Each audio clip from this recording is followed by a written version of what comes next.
ആദിയിൽ വചനമുണ്ടായിരുന്നു, വചനം ദൈവത്തോടു കൂടിയായിരുന്നു, വചനം ദൈവമായിരുന്നു.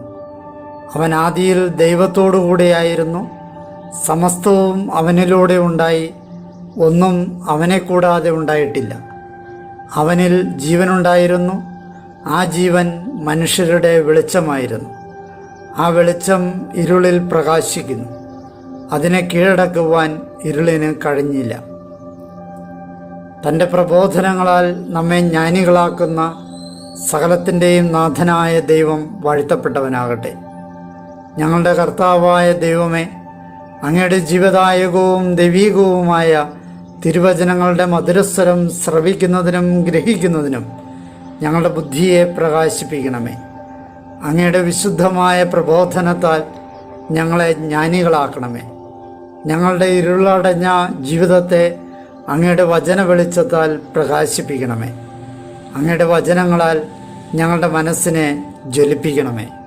ആമേൻ. ബൈബിൾ വായന 40-ാം ദിവസം. നഷ്ടപരിഹാരവും ധാർമ്മിക വിഷയങ്ങളും. ഇന്നേ ദിവസം നമ്മൾ പുറപ്പാടിൻ്റെ പുസ്തകം 22-ാം അധ്യായം, ലേവ്യരുടെ പുസ്തകം 15-ാം അധ്യായം, സങ്കീർത്തനങ്ങൾ 76 എന്നിവ വായിക്കുന്നു. ഇന്ന് നമ്മൾ വായിക്കുന്നത് നഷ്ടപരിഹാരങ്ങളെക്കുറിച്ചും ധാർമ്മിക വിഷയങ്ങൾ സംബന്ധിച്ചുമുള്ള പുറപ്പാട് പുസ്തകത്തിലെ പാഠഭാഗങ്ങളാണ്. ശരീരസ്രവങ്ങൾ മൂലമുള്ള മലിനതയെക്കുറിച്ചും പരിഹാരങ്ങളും ലേവ്യരുടെ പുസ്തകത്തിൽ നാം വായിക്കുന്നു. ശരീരശുദ്ധി കാത്തുസൂക്ഷിക്കേണ്ടതിൻ്റെ ആവശ്യകത തിരുവചനം നമ്മെ പഠിപ്പിക്കുന്നു. പുറപ്പാടിൻ്റെ പുസ്തകം 22-ാം അധ്യായം. കൊള്ളയടിക്കുന്നതിനിടെ തസ്കരൻ പിടിക്കപ്പെടുകയും പ്രഹരമേറ്റ് മരിക്കുകയും ചെയ്താൽ അവനെ പ്രതി രക്തപ്രതികാരമില്ല. അത് സൂര്യോദയ ശേഷമാണെങ്കിൽ അവനെ പ്രതി രക്തപ്രതികാരമുണ്ടാകും. പക്ഷേ അവൻ പൂർണ്ണമായി പരിഹാരം ചെയ്യണം. അവന് അത് സാധിക്കാത്ത പക്ഷം തൊണ്ടിമുതലിന് പകരം അവൻ വിൽക്കപ്പെടണം. കാളയാകട്ടെ, കഴുതയാകട്ടെ, ആട്ടിൻകുട്ടിയാകട്ടെ, തൊണ്ടിമുതൽ അവൻ്റെ പക്കൽ ജീവനോടെ നിശ്ചയമായും കാണപ്പെടുന്നെങ്കിൽ അവൻ ഇരട്ടി പരിഹാരം ചെയ്യണം. ഒരാൾ വയലോ മുന്തിരിത്തോപ്പോ തീയിടുമ്പോൾ അയാൾ തീ പടർത്തി മറ്റൊരു വയലിൽ തീ പിടിക്കാനിടയായാൽ അയാൾ തൻ്റെ വയലിൻ്റെ മെച്ചമായതും തൻ്റെ മുന്തിരിത്തോപ്പിൻ്റെ മുന്തിയ ഭാഗവും പരിഹാരമായി നൽകണം. തീ പുറപ്പെട്ട് മുൾപ്പടർപ്പിൽ പടർന്ന് ധാന്യക്കറ്റയോ ധാന്യക്കതിരോ വയൽ തന്നെയോ കത്താനിടയായാൽ തീ കത്തിച്ചയാൾ അഗ്നിബാധയ്ക്ക് നിശ്ചയമായും പരിഹാരം ചെയ്യണം. ഒരാൾ പണമോ ഉപകരണങ്ങളോ തൻ്റെ അയൽക്കാരൻ്റെ പക്കൽ സൂക്ഷിക്കാൻ ഏൽപ്പിക്കുകയും ആ മനുഷ്യൻ്റെ വീട്ടിൽ നിന്ന് അത് മോഷ്ടിക്കപ്പെടുകയും ചെയ്തിട്ട് മോഷ്ടാവ് പിടിക്കപ്പെട്ടാൽ അവൻ ഇരട്ടി പരിഹാരം ചെയ്യണം. മോഷ്ടാവ് പിടിക്കപ്പെടാത്ത പക്ഷം തൻ്റെ അയൽക്കാരൻ്റെ വസ്തുക്കളിൽ വീട്ടുടമസ്ഥൻ തൻ്റെ കൈവച്ചിട്ടില്ലെന്നുള്ളതിന് ദൈവത്തിൻ്റെ പക്കൽ അവനെ കൊണ്ടുവരപ്പെടണം. അതിക്രമം സംബന്ധിച്ച ഓരോ കാര്യത്തെക്കുറിച്ചും, കാള, കഴുത, ആട്, വസ്ത്രം എന്നിങ്ങനെ നഷ്ടപ്പെട്ട എന്തിനെക്കുറിച്ചും ഇതാണ് അതെന്ന് ആരെങ്കിലും പറയാനിടയായാൽ ഇരുവരുടെയും മൊഴി ദൈവത്തിങ്കൽ വരട്ടെ. കുറ്റക്കാരനെന്ന് ദൈവം വിധിക്കുന്നവൻ തൻ്റെ അയൽക്കാരന് ഇരട്ടി പരിഹാരം ചെയ്യണം. ഒരാൾ തൻ്റെ അയൽക്കാരൻ്റെ പക്കൽ സൂക്ഷിക്കാനേൽപ്പിച്ച കഴുതയോ കാളയോ ആട്ടിൻകുട്ടിയോ മറ്റേതെങ്കിലും മൃഗമോ നോട്ടക്കാരനില്ലാതെ ചത്തുപോവുകയോ മുറിവേൽക്കപ്പെടുകയോ അന്യാധീനപ്പെടുകയോ ചെയ്താൽ അവൻ തൻ്റെ അയൽക്കാരൻ്റെ വസ്തുവകയിൽ തൻ്റെ കൈ തീർച്ചയായും നീട്ടിയിട്ടില്ലെന്ന് ഇരുവർക്കുമിടയിൽ ഒരു കർത്തൃനാമ ശപഥം ഉണ്ടാകട്ടെ. തുടർന്ന് അതിൻ്റെ ഉടമസ്ഥൻ അംഗീകരിച്ചാൽ നഷ്ടപരിഹാരം വേണ്ട. എന്നാൽ അവൻ്റെ പക്കൽ നിന്ന് മോഷ്ടിക്കപ്പെട്ടത് തന്നെയാ എങ്കിൽ അവൻ അതിൻ്റെ ഉടമസ്ഥന് നഷ്ടപരിഹാരം ചെയ്യണം. കടിച്ചു കീറപ്പെട്ടത് തന്നെയെങ്കിൽ അവൻ അത് തെളിവായി ഹാജരാക്കട്ടെ. കടിച്ചു കീറിയതിന് പരിഹാരം ചെയ്യേണ്ടതില്ല.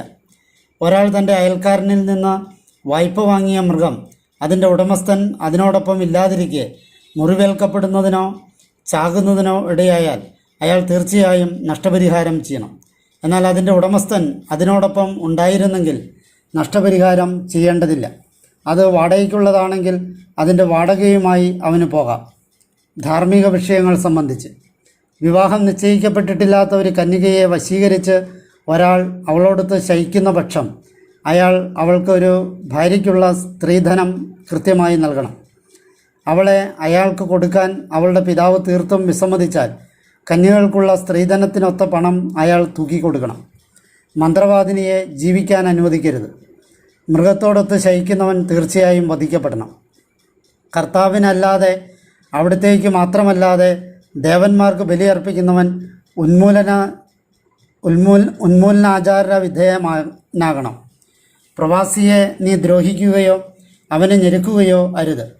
നിങ്ങൾ തന്നെ ഈജിപ്ത് നാട്ടിൽ പ്രവാസികളായിരുന്നല്ലോ. വിധവയോ അനാഥനോ ആയ ആരെയും നിങ്ങൾ പീഡിപ്പിക്കരുത്. നീ അവരെ നിർദാക്ഷിണ്യം പീഡിപ്പിക്കുകയും അവർ എൻ്റെ പക്കൽ ദീനം കരയുകയും ചെയ്താൽ ഞാൻ അവരുടെ നിലവിളി നിശ്ചയമായും കേൾക്കും. എൻ്റെ കോപം ജ്വലിക്കുകയും നിങ്ങളെ ഞാൻ വാൾ കൊണ്ട് വധിക്കുകയും ചെയ്യും. അപ്പോൾ നിങ്ങളുടെ ഭാര്യമാർ വിധവകളും നിങ്ങളുടെ മക്കൾ അനാഥരുമായി തീരും. നീ എൻ്റെ ജനത്തിന് നിന്നോടൊത്തുള്ള പാവപ്പെട്ടവന് പണം വായ്പ കൊടുക്കുമ്പോൾ അവനോട് ഹുണ്ടി പലിശക്കാരനെ പോലെയാകരുത്. അവൻ്റെ മേൽ പലിശ ചുമത്തരുത്.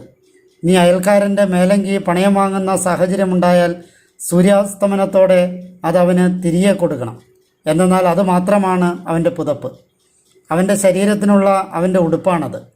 മറ്റെന്തുമായി അവൻ കിടക്കും? അവൻ എന്നെ വിളിച്ചു കരഞ്ഞാൽ ഞാൻ കേൾക്കും. എന്തെന്നാൽ ഞാൻ കനിവുള്ളവനാണ്. ദൈവത്തെ നീ പുച്ഛിക്കരുത്. നിന്റെ ജനത്തിനിടയിലെ മേലധികാരിയെ ശപിക്കുകയുമരുത്. നിന്റെ വിളവിൻ്റെയും കായ്കനിയുടെയും പങ്ക് നീ വൈകിക്കരുത്. നിന്റെ പുത്രന്മാരിൽ ആദിജാതനെ നീ എനിക്ക് നൽകണം.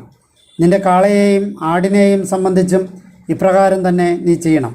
7 ദിവസം അത് തള്ളയുടെ കൂടെ കഴിയട്ടെ. 8-ാം ദിവസം അതിനെ നീ എനിക്ക് തരണം. നിങ്ങളെനിക്ക് വിശുദ്ധ മനുഷ്യരായിരിക്കും. വയലിൽ കടിച്ചു കീറപ്പെട്ട മൃഗത്തിൻ്റെ മാംസം നിങ്ങൾ ഭക്ഷിക്കരുത്. അത് നിങ്ങൾ നായയ്ക്ക് എറിഞ്ഞു കൊടുക്കണം. ലേവ്യരുടെ പുസ്തകം 15-ാം അധ്യായം. സ്രവം മൂലമുള്ള മലിനത. കർത്താവ് മോശയോടും അഹ്റോനോടും പറഞ്ഞു, നിങ്ങൾ ഇസ്രായേല്യരോട് സംസാരിക്കുവിൻ. അവരോട് നിങ്ങൾ പറയണം, ശരീരത്തിൽ നിന്ന് സ്രവം ഒഴുകിക്കൊണ്ടിരിക്കുന്ന ഓരോ ആളും മലിനനാണ്. അവൻ്റെ സ്രവത്താലുള്ള മലിനത ഇതായിരിക്കും: അവൻ്റെ ശരീരം സ്രവം ഒഴുക്കുമ്പോഴും സ്രവത്തിൽ നിന്ന് അവൻ്റെ ശരീരം വിരമിക്കുമ്പോഴും അത് അവൻ്റെ മലിനതയാണ്. സ്രവമുള്ളവൻ കിടക്കുന്ന ഏത് കിടക്കയും മലിനമാണ്.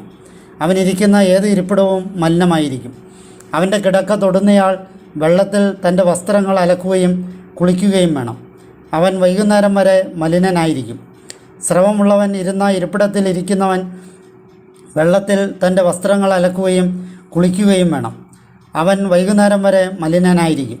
സ്രവമുള്ളവൻ്റെ ശരീരത്തിൽ തൊടുന്നവൻ വെള്ളത്തിൽ തൻ്റെ വസ്ത്രങ്ങൾ അലക്കുകയും കുളിക്കുകയും വേണം. അവൻ വൈകുന്നേരം വരെ മലിനനായിരിക്കും. സ്രവമുള്ളവൻ ശുദ്ധിയുള്ളവൻ്റെ മേൽ തുപ്പിയാൽ അവൻ വെള്ളത്തിൽ തൻ്റെ വസ്ത്രങ്ങൾ അലക്കുകയും കുളിക്കുകയും വേണം. അവൻ വൈകുന്നേരം വരെ മലിനനായിരിക്കും.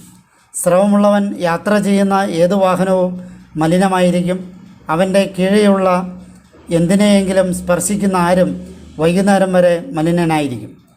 അവ എടുക്കുന്നവൻ വെള്ളത്തിൽ തൻ്റെ വസ്ത്രങ്ങൾ അലക്കുകയും കുളിക്കുകയും വേണം. അവൻ വൈകുന്നേരം വരെ മലിനനായിരിക്കും. കൈകൾ വെള്ളത്തിൽ ധാര കോരാതെ സ്രവമുള്ളവൻ ആരെ സ്പർശിച്ചാലും അവൻ സ്വന്തം വസ്ത്രങ്ങൾ അലക്കുകയും കുളിക്കുകയും വേണം. അവൻ വൈകുന്നേരം വരെ മലിനനായിരിക്കും. സ്രവമുള്ളവൻ സ്പർശിക്കുന്ന മൺപാത്രം ഉടച്ചു കളയണം. ഓരോ മരപ്പാത്രവും വെള്ളം കൊണ്ട് ധാര കോരപ്പെടണം.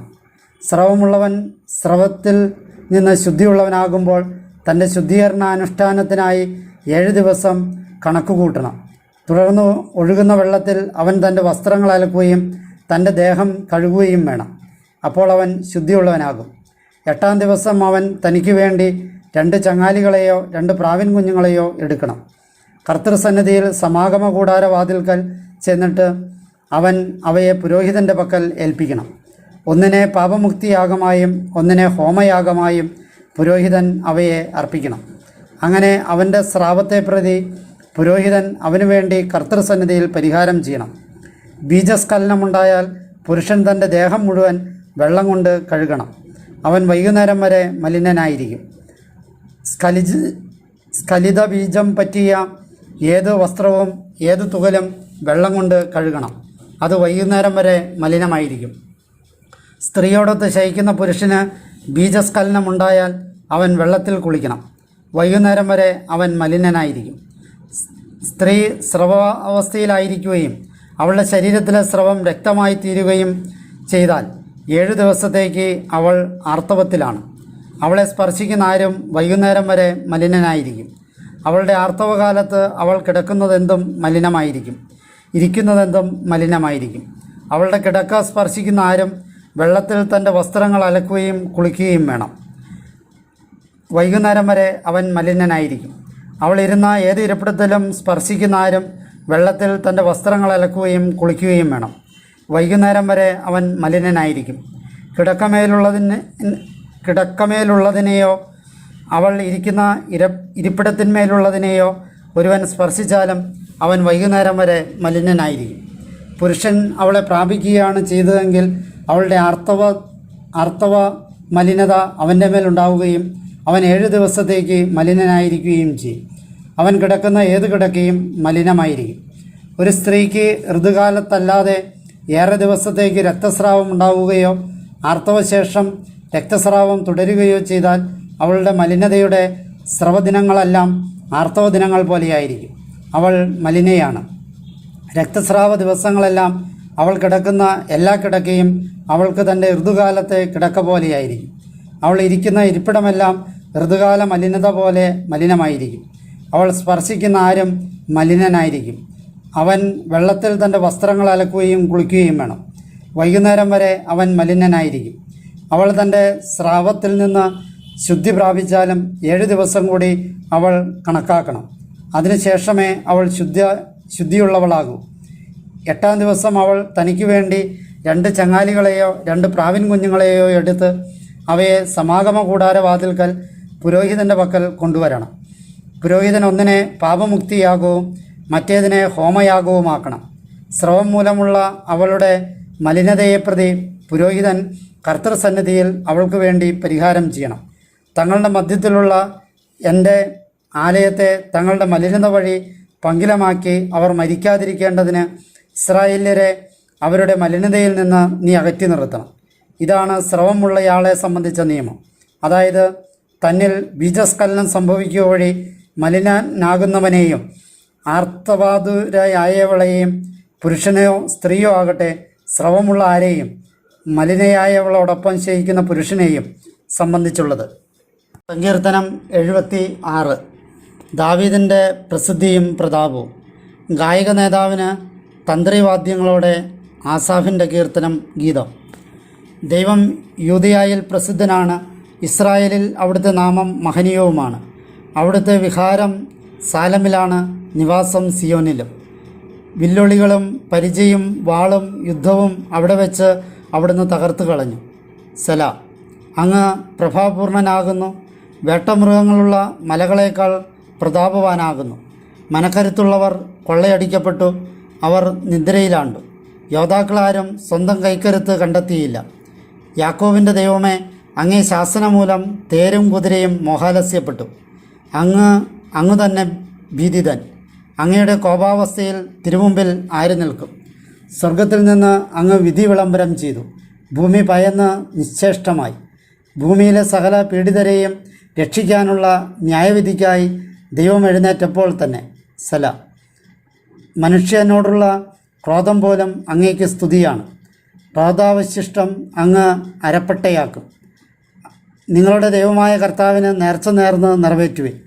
ബഹുമാനപാത്രമായവന് ചുറ്റുമുള്ളവരെല്ലാം കപ്പം കാഴ്ചവെക്കട്ടെ. അവിടുന്ന് നായകന്മാരുടെ ചൈതന്യം ഹ്രസ്വമാക്കും. ഭൗമിക രാജാക്കന്മാർക്ക് അവിടുന്ന് ഭീതിതനാണ്.